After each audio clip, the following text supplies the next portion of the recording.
Alright, sorry. Technical difficulties. My mic decided not to work. Holy shit. Alright, so we got the second episode of Ozark. We got family business going on here type thing. Can people stop blowing up my noties? Thank you. So the second episode of Ozark is primarily about getting the bird operation off the ground, even as Marty considers leaving it all behind, heightening the marital drama between Wendy and Marty, sending Marty to some pretty dark places, and placing the chess pieces like the Langmores, the Blue Cat Lodge, and Lickety Splits on the board. You know, we have some characters, we have some places, some settings, yeah. We have things that are going to be really important to this season and possibly even this series in the long term, and they're kind of setting that up with this episode, which is great. I love how they're setting up the series. They're really taking their time, you know, despite only having under 45 episodes. I think they're doing well at taking their time, making sure things are laid out and explained well, and yeah. A family is like a small business, Marty tells his bewildered kids as the episode opens. This family has torn down its former establishment and has to put up a new one because of, Marty, pretty much. As Marty searches the Ozarks for fronts for his money laundering scheme, he has his first run-in with the Langmore clan, which unfolds in one of the best character introductions of the modern TV era. I think this was great. Ladies and gentlemen, meet Ruth Langmore, who's played by Julia Garner. A genius surrounded by idiots. She knows exactly what the fuck she's talking about. She's not the oldest one of the group. She doesn't have the most wisdom, but she knows what the hell to do in a lot of situations, and we'll see that really early. Some people are trying to take the dumb choices, and they're men, and they have this masculine kind of pride and ego to them. But she's the smart one here. The fact that Ruth and Marty's first true encounter takes place with the kind of heightened stakes that could get Marty killed makes pretty much perfect sense. This dynamic has been life or death from the very beginning. So, yeah, Marty has a lot of life or death situations. He's obviously going to be facing them throughout the series with even more characters, and we'll have to see how that unfolds. Wendy goes house shopping while Charlotte and Jonah stay at the motel, pretty much protecting their room, making sure no one goes in. What do they tell the kids? Wendy, who was just caught cheating, already has the nerve to accuse Marty of throwing a pity party, pointing out that her lover Gary was collateral damage to Marty's choices.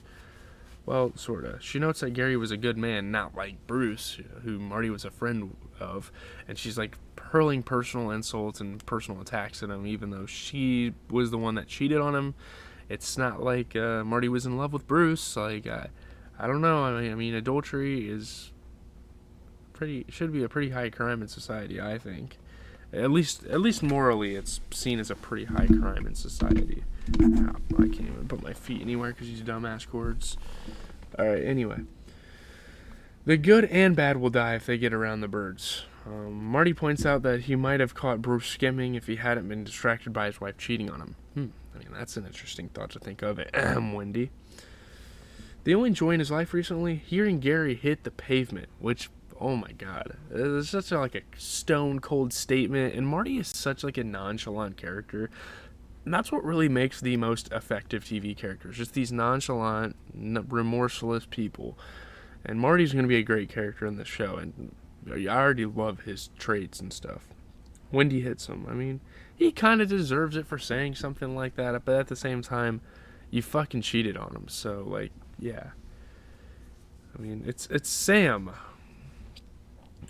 Kevin Johnson's put upon local has no idea what he's in for when Wendy Bird shows up at his realty office and wants to look at houses. This guy's fucking beating his dick behind his fucking desk when she's literally right there. While Wendy is shopping with him, Marty looks for investment opportunities around the Ozarks. There's plenty. This is a tourist location. There's a lot of small businesses, a lot of big businesses alike. He keeps striking out. For example, he gets a storage space in town, but not an investment in the entire operation.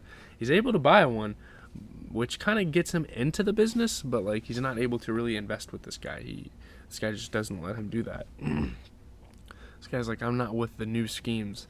I may be an old head, but I know exactly what you're doing here. He also gets a bit of a warning about poor planning from the proprietor that he should probably heed. While Wendy looks for a place to live and Marty looks for a place to launder, Charlotte meets Wyatt Langmore, played by Charlie Tahan, when he tries to hand her a Bible. Which, every room in the motel, if you go to hotels and everything, you'll know that, every room requires to have a Bible, because some people have religious beliefs and stuff. Um, it's not a bad pickup line. However, the religious angle doesn't work on Char nearly as well as the financial one. Notice how much more attention she pays to Wyatt when he says that his dad is a lawyer and that they're going wakeboarding later with his brother, 3, played by Carson Holmes. Yeah, when he brings up money, I mean, it's just women. It's just like this innate personality that women have. It's like, oh, money, money, money. I'm gonna have fun with this money, right? Like, Marty finally gets to lickety splits with its owner, who steadfastly refuses to call it anything but a titty bar, which is just fucking hilarious. This guy's like, dude, it's a titty bar. I'm not gonna sugarcoat it. This is the place I run. Oh, you could call it like a nightclub. No, titty bar. This is a titty bar. It's funny. He looks for fetish workers like the topless, very pregnant woman on stage, or plain Janes with a work ethic. Man, pretty funny stuff here, honestly. The owner figures out that Marty's interested in looking for money laundering. He knows right away. He doesn't really know right away, but he gets a lot of hints, and he's looking at him like, are you money laundering? Are you finding a place to funnel your money through? I don't know, man. Leave it to the titty bar owner to be the one to figure out Marty first. He offers to work with him. Obviously, it's not necessarily like scandalous or like counterfeit work, but he's in a pretty dirty business. I think he knows who's a money launderer and who's not. So yeah, he offers to work with them. A dumbstruck Marty knows that it's a very good cash-heavy front, but it's not great to have someone who already knows his deal. Like, he wants to maybe reveal it a little later and kind of get more specific when they start working with each other. But a guy that knows it, what he's trying to do right away, not going to make for a good relationship. Sorry. Sam finally gets Wendy to the right house where she meets Buddy Diker, played by Harris Yulin, a man who will play a major role in their lives, and not just because he lives in the basement. So apparently, I mean, people are teasing, and there's been teasers and stuff that, like, he's a pretty big part of the series, so we'll have to see. The irascible codger has only about a year left to live and is renting out the rest of the house while his final minutes tick by on the bottom floor. It's creepy, but gives the birds the kind of house that they're accustomed to living in and surrounds them with just a bit more depth. I mean, a bit more, like, less, or a bit more demoralization, I guess, if you will. Speaking of death, Marty is thinking about his own. I mean, he's eating a sandwich on a cliff called Sweetwater Bluff, where when he stands, dropping the sandwich off the edge. He watches it fall. Does he want to join it? Maybe. I mean, he's really contemplating, and this is a very, like, symbolic scene, I feel like, so far for the show. While Charlotte speeds around the lake with the Langmores, Jonah gets bored watching Shark Week. Of course he does. Who wouldn't? He heads out for a walk and meets a boy named Tuck, played by Evan Verazquez, I think. It's another seemingly random event that will basically save Marty's life. I mean, a lot of these things are going to connect together. You have a feeling when you're watching.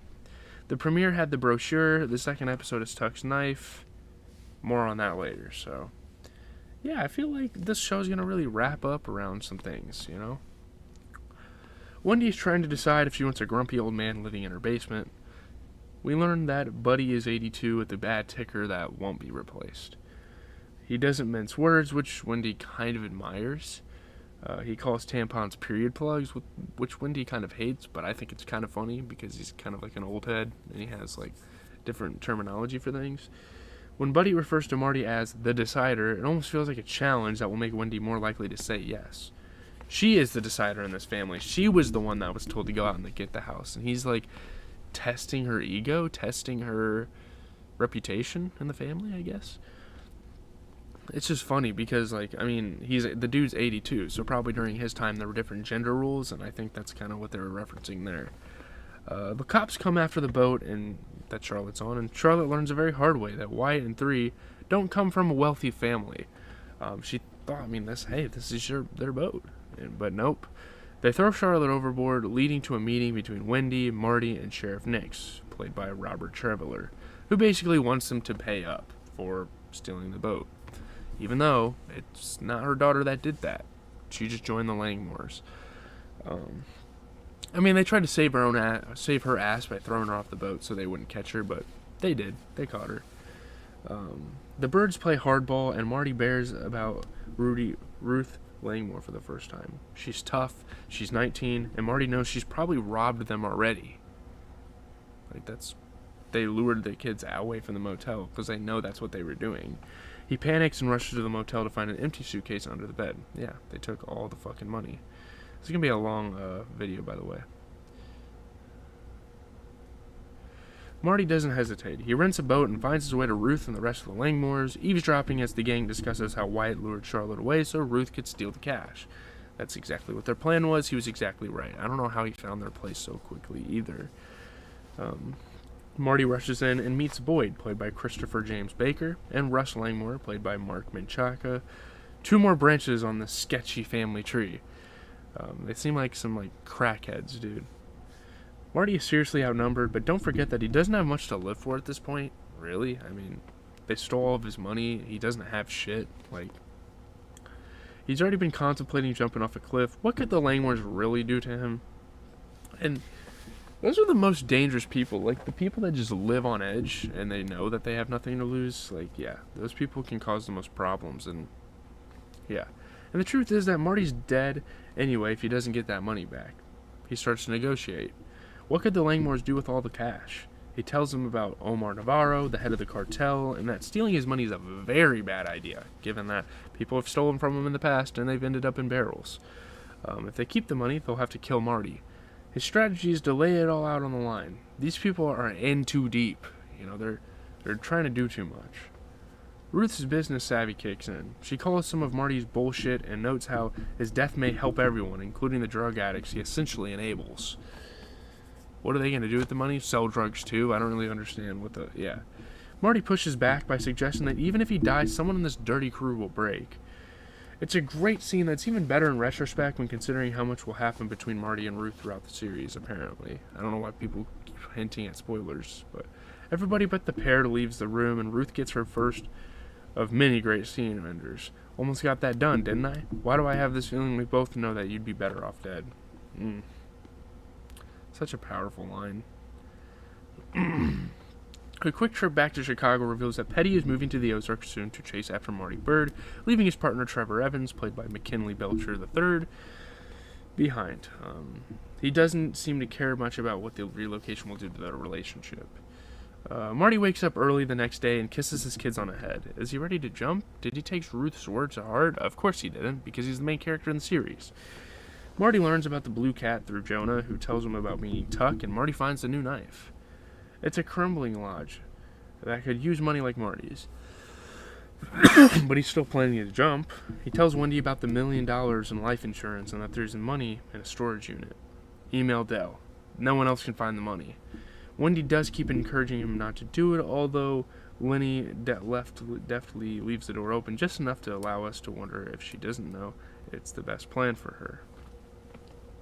After a call to his detectives about insurance investigations related to possible homicides or suicides, Marty bails. He comes home, shocking Wendy, and goes to the Blue Cat, where he meets Rachel Garrison, played by Jordana Spiro.